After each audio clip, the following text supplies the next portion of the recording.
మంగళగిరిలో cricket stadium మనం చూస్తున్నాం.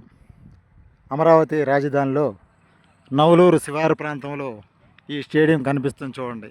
ఇక్కడ రంజీ ట్రోఫీ, ఐపీఎల్ ట్రోఫీలు ఆడతారని విజయవాడ ఎంపీ కేసినేని చిన్ని ప్రకటిస్తున్నారు. భవిష్యత్తులో క్రికెట్ క్రీడాకారులకి శిక్షణా తరగతులు కూడా ఏర్పాటు చేస్తారని, ఆంధ్రప్రదేశ్లో క్రీడాకారులకి మరిన్ని వసతి సౌకర్యాలు కూడా కలగజేస్తారని కేసినేని చిన్ని గారు తెలియజేస్తున్నారు.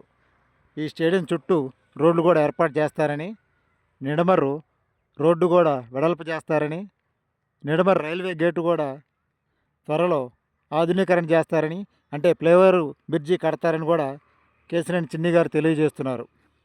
ఏదైనా సరే భవిష్యత్తులో అభివృద్ధి చెందే దిశగా ఈ క్రికెట్ స్టేడియం ఉంటుందని కేసినేని చిన్ని విజయవాడ ఎంపీ గారు తెలియజేస్తున్నారు.